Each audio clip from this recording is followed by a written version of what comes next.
Thank you everyone for joining us today. I'm going to stop sharing my screen. Fabulous. I do have a few housekeeping items to go over with everyone before we begin. So due to the number of participants, we've automatically muted your phones to eliminate interferences. Please enter any questions or comments in the chat box. If you have something to add to the conversation, please note it in the chat box and we'll call on you. You may also send questions through email to professional@asce.org. We do have an excellent panel today that are readily prepared to answer your questions, so please definitely take advantage of their expertise and ask questions. We love questions. Please also turn your video off to avoid sharing your video with the group or being captured in the recording. And please close all other applications, especially email, so that your system will run smoothly. Also, we ask for you to please keep all conversations geared towards the benefit of the community and today's topic. So with all of that out of the way, we will begin today's roundtable with introductions from our panelists. Then each panelist will share their perspectives and insights on the topic of contributing to advocacy at any level. The panelists will also respond to questions from the audience. So I will start off with Nancy Klein. Nancy, can you go ahead and introduce yourself? Hi, my name is Nancy Klein. I'm a civil engineer with 30 years experience. I have a bachelor's and master's in transportation from Texas A&M University. I work for JMT, which is a nationwide civil engineering firm. Previously, I had the exciting opportunity to work on the high-speed train between Dallas and Houston. I'm married to another civil engineer, and I have 3 grown children. The last just graduated from college, and I am an empty nester. Awesome. Isamar, can you go ahead and introduce yourself next? Yes, thank you very much. Hello, everyone. My name is Isamar Escobar. I am based out of Dallas, Texas. I work for Michael Baker International and Construction Services, and I'm also a member of the Texas Government Relations Committee, as well as ASC State Government Relations and Grassroots Committee, and other members, and excited to be here today. Awesome. Thank you for joining us. Now we'll turn next to Brian. There's Brian. Awesome. Brian, can you go ahead and introduce yourself next? Good afternoon, everybody. I'm Brian Mckeon. I'm a past president of TNDI, and I've also worked on the 2013 and 2017 national report cards.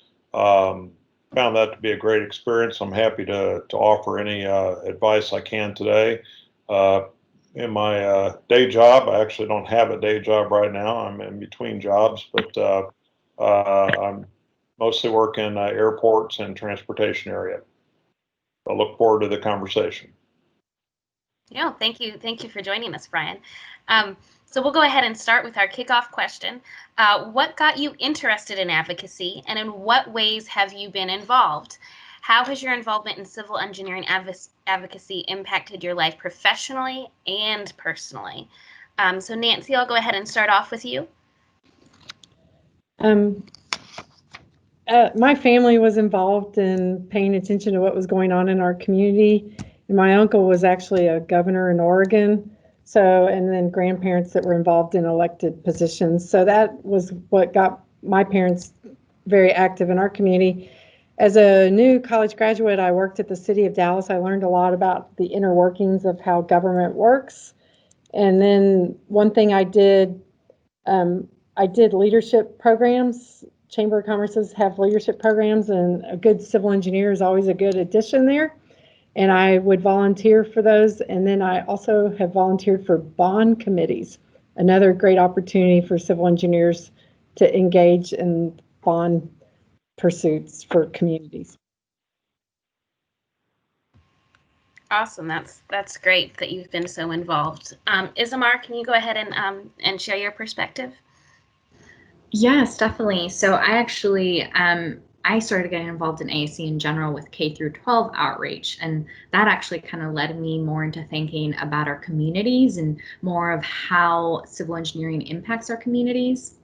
And I found the Key Contact Program with ASCE, and I've had the opportunity to attend 5 of ASCE's fly-ins out at DC. I started my involvement with public policy in California, actually, and then I moved to Texas. So I really saw the importance of being involved, not just in federal legislation, but with what's going on locally and in your state. I think it's helped me understand also where our public clients kind of get their ideas and the way that they think, and maybe why they gravitate towards certain projects or why they gravitate away from certain projects. So it's just been a good eye-opening experience to see how much public policy impacts the work that we get to do as civil engineers. Yeah, that's great. That's important takeaways, right, that you've probably learned from all the work that you've done. Brian, I'll turn to you next. How has advocacy benefited you both professionally and personally? As I mentioned in my intro, working on the report cards was a real eye opener to me, because even being a civil engineer and actively involved in ASCE, that involvement was typically just within T&DI, and before that the airports division back in the day. The real eye opener was sitting down in the report card meetings and with professionals from all of the other report card areas and specialties, and being able to hear what is really the issues with our infrastructure are. Again, being in airports, I certainly know how airports are funded, but hearing the issues with water, with dams and levees in particular, just really an eye opener for me. And then that relates to my work, in that I can again have more of appreciation for what else is going on in my company, and just being able to again, I've dropped names and resources with people, experts in the areas that I've met over time. So it's been very valuable to me that way. Yeah, absolutely. You pointed out some great things, and it's really great to think about the bigger picture too within ASCE, as far as connecting all the different disciplines. So here's a question in the chat box. Do you have any recommendations on how local ASCE sections and branches can help educate their individual members on these topics? Do you have an advocacy chair? Ismar, you're shaking your head. I'm guessing you have a great answer for this one. Well, actually, I mean, it's State Government Relations Committee provides some amazing resources. For those who don't know, they put together a government relations university. So it's modeled after a public relations university, and it's a half-day program that they provide advocacy training, and ASCE will come out and do it to your local section and branch. So that's a great opportunity there, just to learn about what advocacy means. They also have a great state government relations manual. And so this manual has been put together to kind of help you understand how to create and successfully run a government relations program locally. So those are definitely some awesome resources, and I'd be happy to share those resources in the chat box. So it looks like Susan already beat you to it. Oh, perfect. So that's great. Brian, you have your hand up. Yeah, I just wanted to add to that. Nowadays we're all used to using Teams or Zoom or anything else, and I would say if you want to get involved, reach out to somebody in government relations, because it's very easy to do a quick lunch and learn or webinar with your whole branch if you'd like. Again, the Key Contact Program is very essential to notifying. Letting members know what's going on in Washington, but as well as those key contacts, and notifying their congressmen and senators to importance of legislation and how it affects our infrastructure. Yeah, that's great. And I think, I don't know, Nancy, you've got your hand up, but maybe could we go into a little bit more detail of what the Key Contact Program is technically? Was that what you were going to speak to, Nancy? Well, I was just going to say I'm also in Texas, like Ismar, and we have our legislature meets from January to May every other year. And the Texas section has been preparing an infrastructure report card that's along the same lines as what, the global ASCE does. And I've benefited a lot from participating over the last 20 years, probably about 4 times in a fly-in to Washington, D.C., but also a more local way to do that is through the state drive-in. And talking to the about opportunities for participating in that.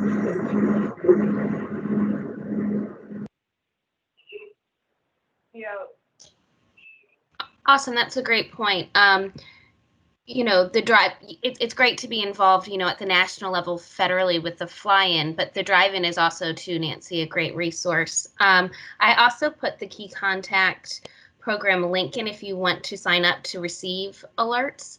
And I guess, Brian, you talked about that more specifically, but yes, the Key Contact is a really good program to stay engaged in what's happening through Washington, D.C. typically. Yeah, I'll also add that, the Key Contact program, government relations does most of the work for you. You'll get an email that with the link, you click on it, you enter your address, it comes up with your specific congressmen, senators, and whatever bill is out there. I typically try to add a couple of sentences of introduction just to emphasize that I am, a civil engineer and in their district. And then, it's just a very easy process. It takes just a few minutes and it fires off an email. And then typically I end up on their mailing list coming back with updates on their legislation. So I would encourage everybody on the call, if you're not a Key Contact, go ahead and sign up for that. Yes, I did put the link in the chat box so that, that's the first step to getting involved with advocacy, right, is signing up. So all you've got to do is click on the link and sign up. It's easy peasy, just like Brian said. So I'll go ahead and turn to our next question. So what do you find to be most rewarding about your advocacy efforts? Is there one experience from advocacy activity that stands out to you? Isamar, do you want to go ahead and share that one experience with us? Yes, definitely. I think for me, it's really just been very eye-opening to learn about how our representatives think and kind of their mindset when they're looking at legislation. And also, it's given me the opportunity to be a little more open with my local representatives and serve as resources for them. So this past March, obviously, we were unable to go to the fly-in. And so with Texas Government Relations Committee, we were able to set up a call with our senators' staff and really just have a very open dialogue about certain issues specifically to Texas, how our senators feel about the gas tax, and it's not very popular here in Texas. They prefer other things, and I think having that open discussion with them and really learning about if it's not this, why exactly do they prefer something else? And so we've kept that discussion open with them. We've put together kind of a task committee for government relations to really meet with our senator staff and learn more about why do they prefer to get rid of so much permitting or over instead of doing the gas tax. So I think that's been really helpful in just building that relationship. And I'm sure Brian and Nancy can attest to that, is when you have a good relationship with your representatives, specifically their staff, because that's who really all the information comes from, it really helps kind of connect you to the way that they think and how we as an industry can be part of that policy making. That's great. That's a great point to bring up, is the importance of staff too. I've heard that quite a bit. Brian, I'll let you go next. What's a memorable moment for you within the advocacy arena?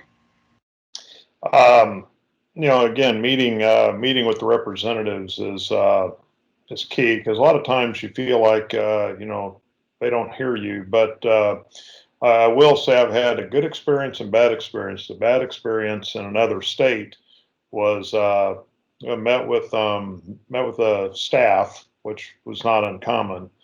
But we said, what's the representative's feelings on a gas tax? And I said, no way, no how. And so I just asked a simple question. I said, where do you live? And they said, well, about an hour south of DC. I said, well, how long does it really take you? Oh, 2 or 3 hours sometimes. I said, well, okay, so if you raise the gas tax a quarter and it cuts your travel time in half, would you be willing to pay that? Oh, yeah, I would, but the representative's not going to do it. We're not going to raise taxes. And it was just, we're not going to do anything. No way, no how. And so it was a very frustrating visit. On the other hand, here in Florida, I had a chance to meet with my representative, and actually met with him, sat down and talked in his office, and we got involved. He had to go to a vote. He said, I'd like to hear more, walk along with me. And we walked from his office all the way down to right outside of the chambers. So spent as much time with me as he could, and was very interested, and he has been very supportive of all the infrastructure bills. So it gives you an appreciation for what they do, and everybody, I'm sure, is keeping up with all the other running around in DC this past week. And in my opinion, they can do more than one thing at once, but you just got to stay on top of them and communicate with them. Yeah, absolutely. Communication is definitely key, right? So just a reminder, everyone, feel free to put your questions in the chat box. Love to hear from you all. We've got a great team of panelists with so many different experiences, so I'm sure they'd like to answer any questions. But the next question that we'll ask is, in what ways can civil engineers make an impact in their communities and across the country by getting involved in advocacy? How have you felt that your efforts have made a positive impact? Nancy, is that something you can speak to? I think the fly-in is something that helped train me on a lot of the wording and the stall tactics and just the annual renewals of FAA and highway reauthorizations, and having the opportunity. I knew my congressman, so I was able to sit down with him several times over the years. He's not running this time, but I know the 3 people running to replace him really well. So I have no position on who I support there, but I do look forward to whoever does get elected to replace him. I have a good relationship with all 3 of them. The fly-in helped me a lot, but on the local level, getting involved in the bond committees and volunteering to serve helps me. Uh-oh, Nancy's frozen. Hopefully she'll... Nancy, are you still there?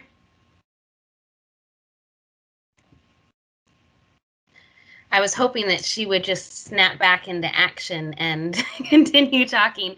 But Nancy, maybe you can leave and come back if that might be helpful. If you're frozen. I'll fill in a little bit here. All right, sounds good. Just to follow up on Nancy's comment on the fly-in, we have another report card due out next spring, and it's very important when that comes out. Government relations has a big rollout with the press. As you see links come in from ASC newsletters or anything else, to forward those out to people, particularly if you can get them out to your congressman. It's unfortunate due to the virus and all that the fly-in is still up in the air, but I would encourage everybody, next time you get a chance, to go to the fly-in and learn something about how government operates on a national level, get the opportunity to get out and really push the improvements in our infrastructure. Absolutely, and I did just put the link to the fly-in in the chat box. It looks like there's some updated information there as far as with the pandemic, but I know we've made quite a few comments about the infrastructure report card, Brian, and I'm just thinking about maybe someone on the call that's maybe not as involved with ASCE, if they're a student or a younger member. Do you want to elaborate a little bit more about what the infrastructure report card is and what it does? Sure. It's something I think next year will be the 11th version, I believe. But basically, it has 16 sections. I can't name them all off the top of my head, but it's aviation, rail, roadways, parks, schools, water, sewers, solid waste, so on and so forth.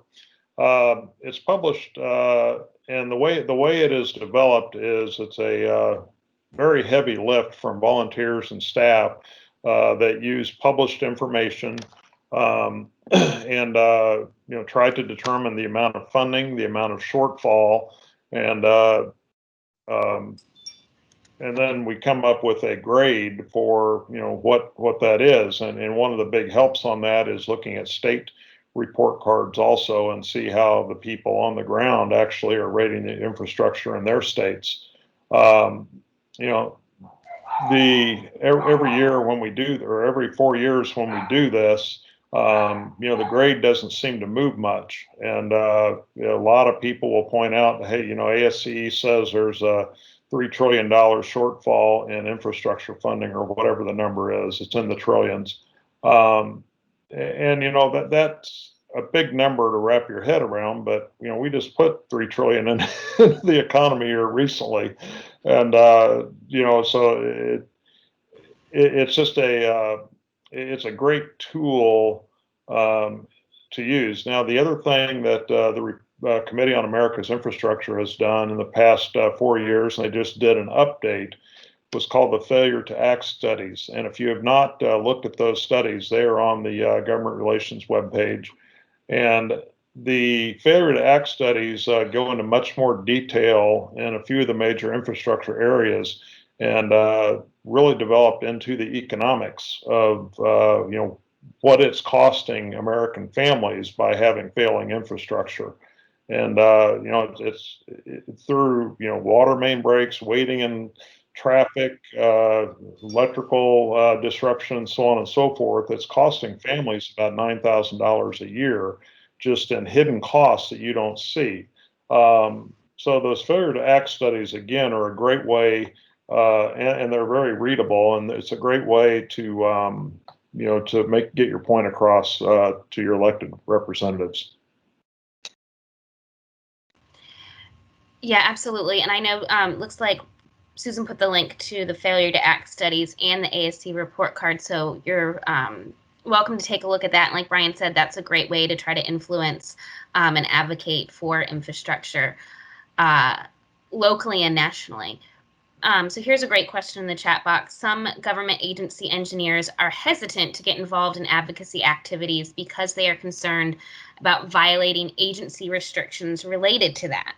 Does ASCE have an informational resource that addresses this? What ASCE advocacy activities might not fall under those restrictions? So it looks like Nancy just came back with us. Nancy, are you there? Yes, I'm on my phone. My internet went out at my office. Oh no, that's terrible. I know the benefits of technology.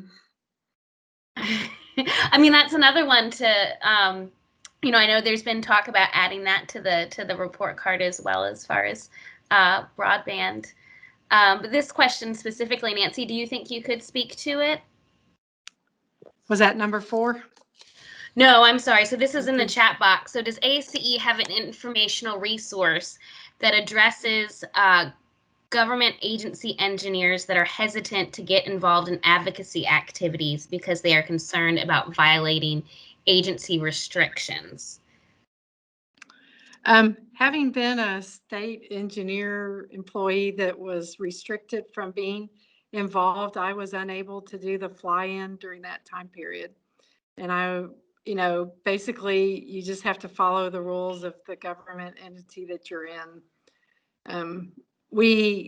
I was on the ASCE board for the 3 years until 2019. And one thing we looked at was starting up a government engineers committee again that would help address this. And we do have ASCE mentoring that is an option on the website to sign up for a mentor. But I think that, be careful. And that's actually one reason why I'm not in the public sector right now, is because I recently ran for state rep. So that was a real learning experience. And I learned so much that I didn't know beforehand. But if I had stayed at the state, I would not have been allowed to run. But ASCE, reach out to, I'll answer I always tell people my advice is free, but you may be getting what you pay for.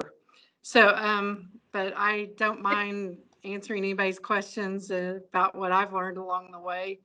But, government engineers, it's sticky sometimes. So you just have to be really careful because you don't want to make a misstep, and you've got to always be very careful kind of how you present everything. Yeah, absolutely. I think that that's a great answer, Nancy, as far as that goes. So we've got a comment in the chat box. It would be helpful to clarify to the public that the ASCE scorecard number, there's a money sign, so money number isn't a single year budget. Commentators have criticized the scorecard number as unrealistic as it is a multiple of the annual GDP. Brian, you said that's a great point. Do you want to elaborate it any more, or do you think that's pretty clear? No, I think that's a good statement. I mean, if you look at the report card summary, I don't have it with me, but if you look at the report card summary, I think it says, $3 trillion over the next 20 years or something like that. So yeah, it is a multiple, but again, go back, anybody that's interested, go back and look at the failure to act, because it's really costing more. It's really costing a lot more to not act. So. Exactly what it says, right? Failure to act. So I'll go ahead and turn to our next question. So how did you learn about the process to run for office or public appointment, and what prompted you to serve in that way? If you haven't served in public, well, I'm going to skip that part of it because I think, Nancy, I'm going to ask you this question specifically. How did you decide to get involved with public office? So in 2003, I was on the school district bond committee, and I enjoyed it so much that in 2005, I decided to run for the school board. And, you just like you solve any engineering problem, you ask, well, how do you file to run? What are the treasurer's requirements? And what can I do? You read the instructions, and I ran, and I got elected in 2005. And I'm currently finishing my 15th year. That happened in May, but the election's not till November 3rd because of COVID. So I am wrapping up on the school board. And but last year I got this wild hair to run for state rep because I was frustrated by the no toll road approach in Texas, and also the absence of respect for the local agencies. I thought that I could run without really stating those things. So clearly I was just going to run as a problem-solving civil engineer. And I did pretty well until the governor came and endorsed my opponent as the only conservative in the race. So I learned a lot, and I particularly learned that I've been to meetings where people are like, why don't more engineers run? And I'm like, because it is so much hand-to-hand combat, and it becomes very brutal, particularly in my case where I was really threatening the person I was running against because I had such good response that people had to really come after me. So it's important to, I've learned a lot. So I'm going to wait and see what happens November 3rd and then decide what I'll do next. But it fed my soul and I enjoyed it, but it's painful. And I think that's, as an engineer, you can make a lot of impact on things by just being a resource is another option rather than being a target. Absolutely. It sounds like you were in a sticky situation, Nancy. But it's great that you were able to get involved locally. Ismar, I know you mentioned getting involved locally. How has that really shaped or impacted some of your local communities? Yeah, so I think for me, I had moved from California to Texas. Luckily, I was involved with the state government relations, so I was still getting all the information about what's going on federally in the state. And so I think when I got involved with our government relations committee, one of the first things I helped do was put together our local drive-in. And so I think, and I had attended one in California as well. And I think it's, when I first went to the fly-in, you know, that's sometimes for some of the members, that's the first time you're ever meeting with your representative. You've probably never even known who they were before you went to the fly-in for your first time. So when you get back and you get the opportunity to meet them in their home offices here locally, I think it just kind of really ignites that communication between you and them. And I love what Nancy said about being a resource. I think that's probably our most important weapon that we have as engineers in public policy. Is a lot of the staff members don't, you know, they get all this information about legislation and keep track of some bills, but they have no resource about what it means to the community. And so if you're willing to be that resource for them, I think it really opens up that communication. So I think that's been amazing. And I think, to go back quickly to government engineers kind of hesitant about being involved, I think, you know, as an individual and as a constituent of your representative, I think it is also helpful just to stay informed with what's going on. So like Brian mentioned, just be part of the key contact program. I mean, ASE does all the work for you. They draft the email for you. You just have to put in your address. Also, This Week in Washington, which is a weekly newsletter that ASE puts out that kind of tells you all the information about what's going on. I think those are kind of the first steps. Just be informed about what's going on locally and in your state. I think that's a good place to start. Yeah, you have to start somewhere, right? And those are both great resources to start to get involved and to be interested in and advocate locally. So I know you both have, pretty much everyone has touched a little bit on speaking to local legislators and especially the fly-in, but next question I want to ask is, can you describe your experience speaking to elected officials, and what advice would you give to engineers before speaking to legislators? Brian, I'll turn to you next. It sounds like you have a lot of experience. What would you share? You really need to think about the message that you want to get across. Us as engineers, you know, we're more comfortable in talking in technical terms. I'm not saying dumb it down, but use examples to get your points across. Again, my big example when I was in living in Richmond, Virginia, it was easy to say, you know, on a good day, you know, it's 90 minutes from downtown Richmond to downtown DC. But most days it would take you 3 hours, depending on rush hour and everything else. So, you know, I could relate sitting in traffic at a billable rate, and I could say, you know, this is what it's costing me to drive here. Or, you know, I'd much rather pay, you know, an extra $2 in gas taxes versus, you know, losing the money. So finding ways to relate. You know, real world examples, you know, is the best way to explain, you know, to your representatives what the importance of what we're asking as far as infrastructure goes. Absolutely. Nancy, what advice would you give? I think what came up earlier is that the staff is very critical in recognizing when you're coordinating. When you do the fly-in, ASCE coordinates it, but if you're in your local community, recognize that you're reaching out and just be flexible, but have an ask. And the good thing about the fly-in is, in the drive-ins that ASCE does, is they give you your ask. But if you're going to use the time of a legislature, make sure that you are specific in what you're looking for. One of the times when I did the fly-in, we were asking for funding for water, and my U.S. congressman informed me he had a well, he didn't care about water. So, you know, you gotta kind of chuckle and move on with your next ask. But, and also a lot of these people are always running for re-election. So know that sometimes they'll stand on the fence and do no new taxes, like Brian said, because why would they want to screw up their chances of getting reelected? My son is a staff person in the Austin capital area for a state rep, and just recognize that they have an incredible amount of influence, as was mentioned earlier. They write the stuff. They they research it. And as a resource, if you can give them statistics and details and reasons why to do something, and like Brian said, make it relevant to what they're familiar with, the traffic locally, or the air quality, or something they may really care about.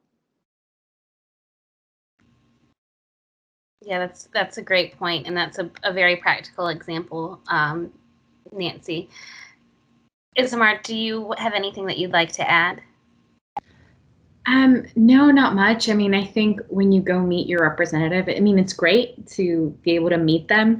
Definitely do your homework on them, because I have been in meetings with some representatives who I already knew were going to be hostile because of what we were asking, and I knew that they have voted no. And so I think, like Nancy mentioned, sometimes you just, they'll make some outlandish, idea and be like, why don't we do this? And you just, laugh it off and just be open to discussing other options. But I think knowing, the voting record of your representative helps a lot. Knowing kind of what they're looking for, whether it's a re-election year, stuff like that can kind of help prepare you for the meeting.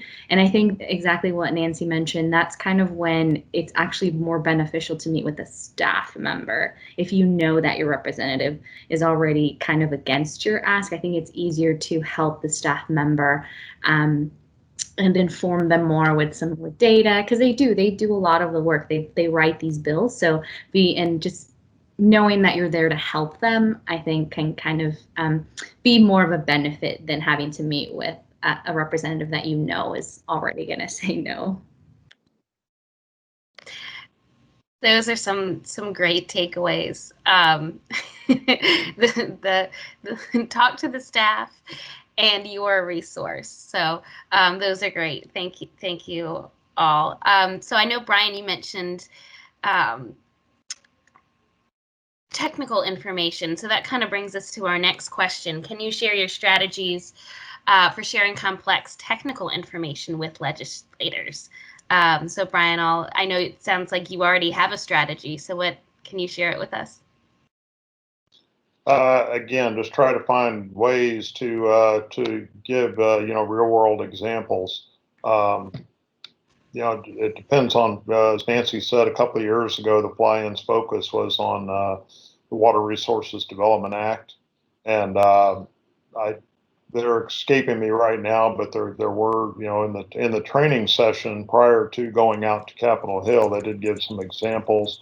And again, the Failure to Act studies also have some real world examples in there. But I think that's really just the key thing, is just to make sure that, you can, again, not dumb it down, but just use examples. And then if somebody asks for more detail, then you can give it to them.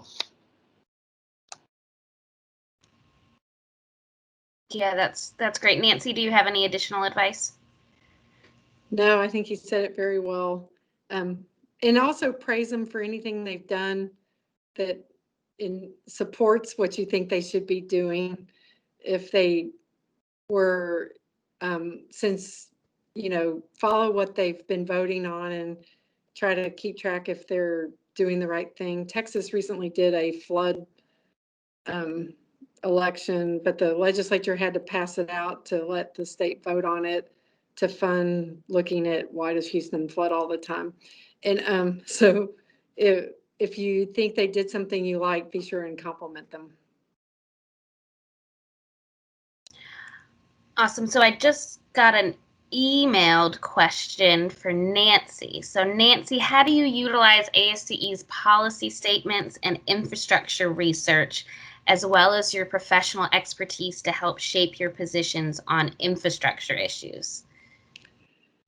Well, having been on the board, I got to review a lot of those policy statements, because I remember when Roger Millar was in charge of the committee that brought him before us one year, and I was almost appalled at some of the things in there that I was not aware of.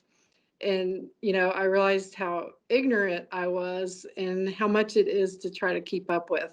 So I think that while ASCE staff may be helping us keep up to date with a lot of things, and prepare us for speaking with people, it's to our benefit to dig around on the website and research where ASCE stands. It is interesting. Things are different. Say, Ismar may be able to say California is maybe a little different than Texas. And the policies may be interpreted differently in Texas than they might be elsewhere. But I'm also just rolling off the Committee on Sustainability. And there's so much good work that's been done there. Even though I was on it, it's hard to keep up with all the efforts of all the different members of the community.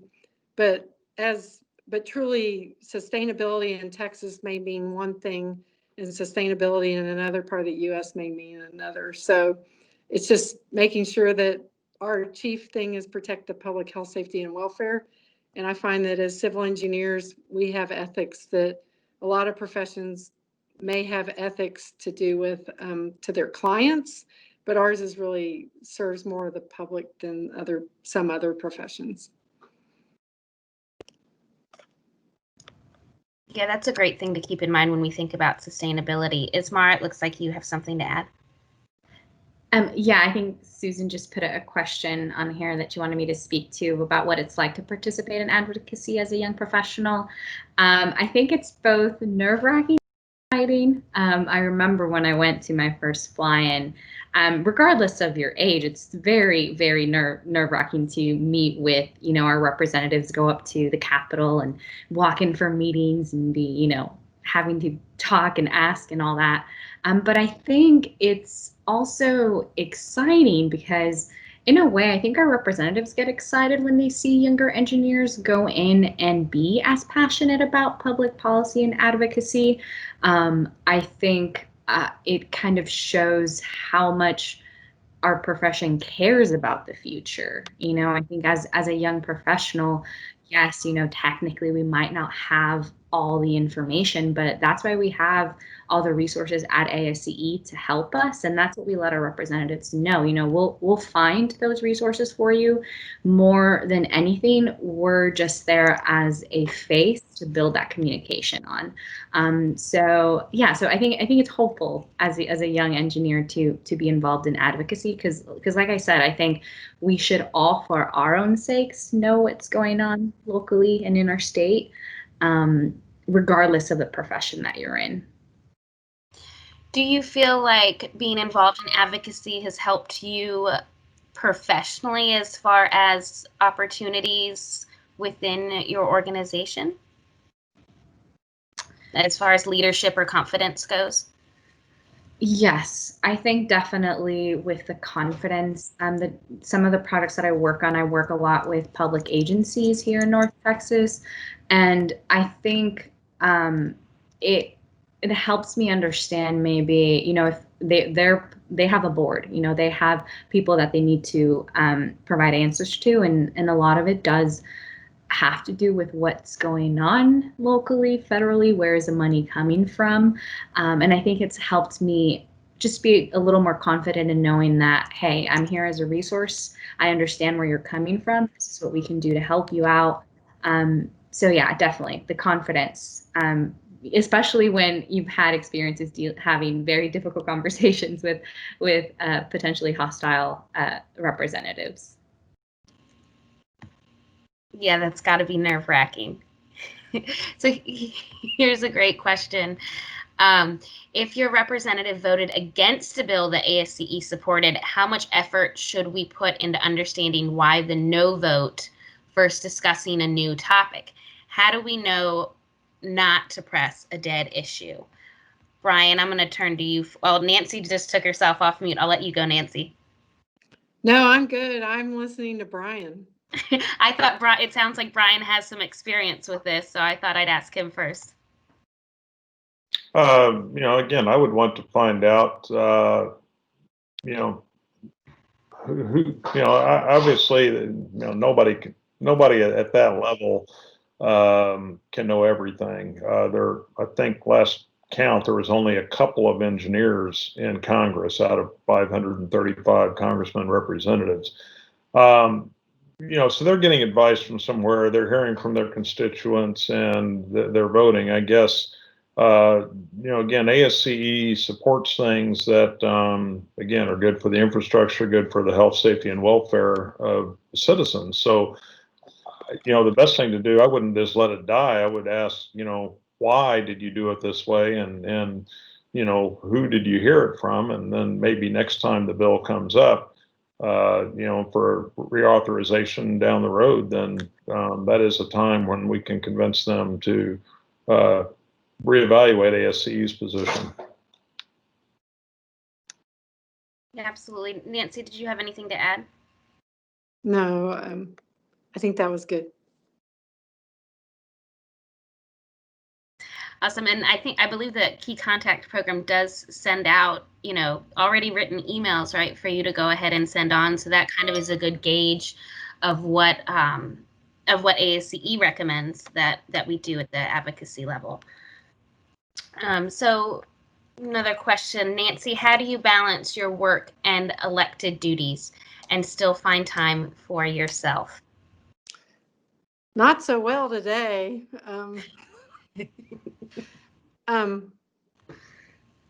It's interesting. Things usually work out. When I went to work for the highway department here in Texas, I was on the school board, and they interviewed me, and they were like, "Oh, no problem, no problem, no problem." And then I told them I was also on the ASCE board, and they're like, "No problem, no problem." But then it did kind of turn out that it was a little bit hard to juggle all of the above. At that point, the school superintendent would drive to my office to meet with me and go over things, because I was the president of the school board and I'm it again now.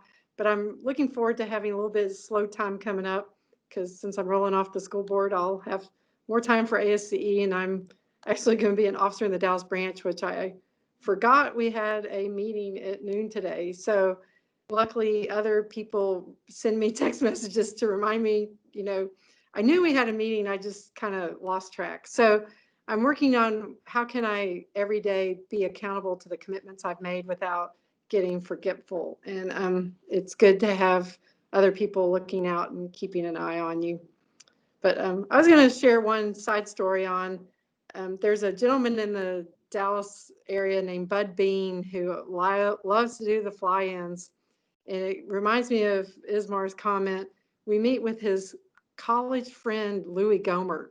And if you want to meet with a hostile legislator, they'll tell you how come they didn't vote for anything you think they should vote for. He is so blunt and honest, and then he takes up all your time. But it does help to understand their thought processes and why they're so cantankerous. And so it was interesting. And it's just like anything that's not going the way you think it should. It's good to kind of get a picture of why it is that way. Yeah, absolutely. Ismar, I know you're super active within ASCE too. Do you have any thoughts about balancing work and volunteering and yourself?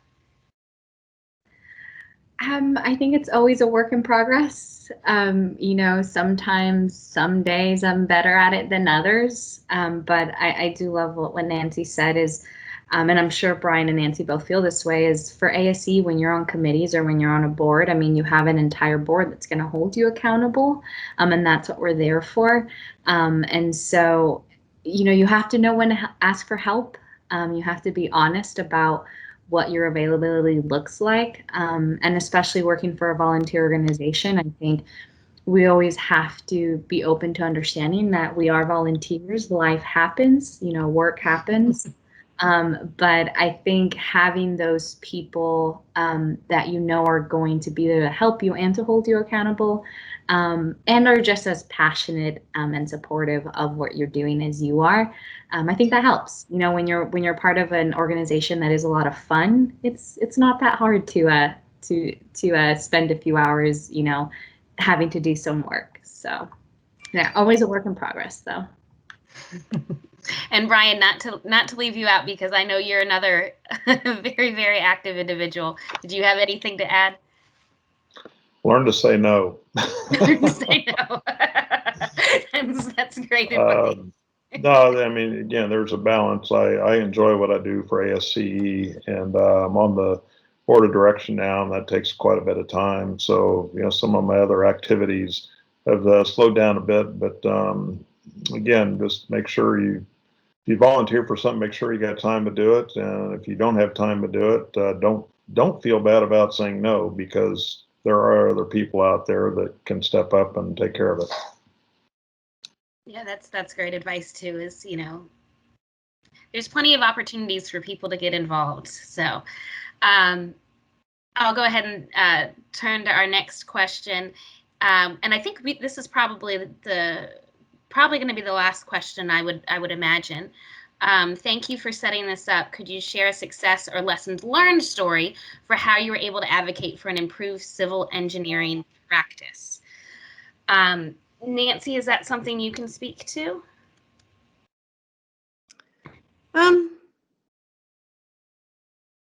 I grew up in Southeast Texas where we have hurricanes, and I'm real familiar with drainage there. And a great example that we had about 4 years ago at our ASCE Texas section meeting was Steve Costello came, and he discussed, he ran for mayor of Houston and did not win, but after that, the mayor asked him to be the chief resiliency officer for Houston. And watching him assemble what he thinks Houston needs to basically help it recover from a lot of poor decision making in the past has been impressive. And even though I live in Dallas, which we're at elevation 400 something, and we're a lot higher and drier than Houston, I see the impact of Houston's problems on the whole state. And I am joyful that Texas Section ASCE and other civil engineers in Texas are helping. And I did a lot of my drainage design when I lived in Southeast Texas. And it's just, how can we make a difference? How can we make the world better? And it's by using our voices to explain to people that don't understand what is good and what is maybe not so good about the path we're on, and how to change things and make it better. So that's why we do what we do. It's great to keep that perspective too. Isamar, did you have an example that you'd like to share? I can't think of anything specifically. I know, going to the fly-ins and having hundreds of members participate, both physically at DC and also at home, which you can do. I think we see the impact that has, stuff like WARDA and the FAST Act. I mean, all that is passed because representatives are seeing their constituents who are engineers be so passionate and advocate for infrastructure. But I think it is exciting. I think it's exciting when, recently here in Texas, one of our senators is very against the gas tax. And, recently we set up some meetings with their staff, and they're at least open to talking about it, not just, like there was a question of what happens if you just get the no. And I loved what Brian said, is that doesn't mean you give up, you always reevaluate. So I think the hope of even just having a conversation about issues is exciting. So yeah, there's always hope. And I think as engineers, we have a duty to advocate for our infrastructure. That's a great point, is that, yeah, it is a duty, right? So Asma, I want to go ahead and leave some time for us to be able to wrap up. So maybe if you could kind of collect our conversation today and share a few closing thoughts. Brian, do you want to start off? Yeah, I'd just like to encourage everybody to be active in this. And again, it's not just, a lot of people will say, you're a civil engineer, you're looking out for yourself because it will have to be designed and built by civil engineers, blah, blah, blah. That's really not the case. Again, if you get back to, the failure to act and just the cost to the everyday family, I'm one of them. I mean, you sit in traffic or you have a water line break, it adds up over the course of time. And, so again, just get involved and make sure people understand this is for the good of society and not just a self-serving looking for work. Yeah, absolutely. That's the perspective you have to take, right? Nancy, do you want to go ahead and share your closing thoughts?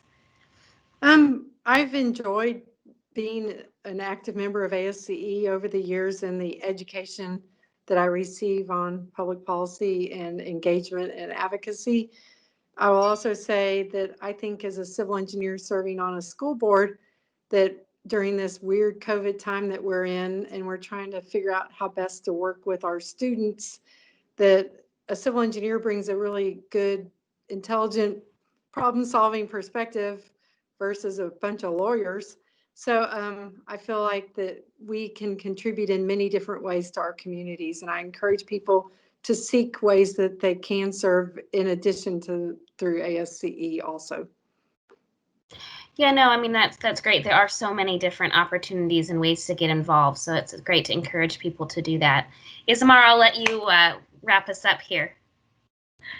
Well, I second what Brian and Nancy said. Again, the first step is stay informed. Sign up for Key Contact.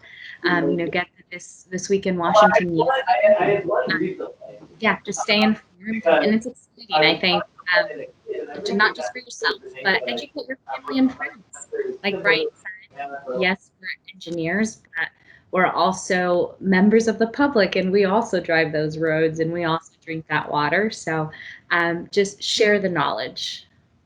And thank you, everyone, for joining. Yeah, thank you, everyone, for joining us. I know there's been quite a bit of talk about the fly-in and the Key Contact program, and I know Maria Matthews is on this call. If she wants to go ahead and say a few words about that, Maria, I'll let you go ahead and speak. Is Maria there? I think so. Can you hear me? Yep, we can hear you. Yep. Awesome. So if you want to, I know you were on the call, so I figured I'd introduce everyone to you if they have any questions about either of those programs, but you can speak to it as well. Thank you, Tirza. It's a great program this afternoon. Super excited to hear from all of our advocates, and thank you all for joining. Yes, there's a lot of chat about both the Key Contact program and the legislative fly-in, and those two programs are really linked together, as you must be a Key Contact to participate in the legislative fly-in. So I would encourage you to sign up for the program. We will reach out to you as well, in addition to the information that's already been placed in the chat, with a quick and easy way to get signed up for that. But I also encourage you to look out for your inboxes in the upcoming week. We are getting ready to actually open the application for the 2021 legislative fly-in. We don't yet know, I think, as Brian alluded to, whether we will all be gathering in person together in Washington at a safe social distance, or if it will be a virtual program or somewhere there in between. But I do encourage you to look out for that application and consider getting your start in advocacy at the 2021 legislative fly-in. Yeah, absolutely. So thank you, everyone, for joining us today, to our panelists, to Maria, to our attendees. This has been a great conversation. I do want to let everyone know that ASC members can continue the conversation in ASC Collaborate. If you have questions about advocacy, feel free to post them there. And if you have any questions about ASC membership, I'm happy to speak with you as well. So please feel free to contact me with any questions about advocacy or ASCE. So thank you again, everyone. It was a great conversation today.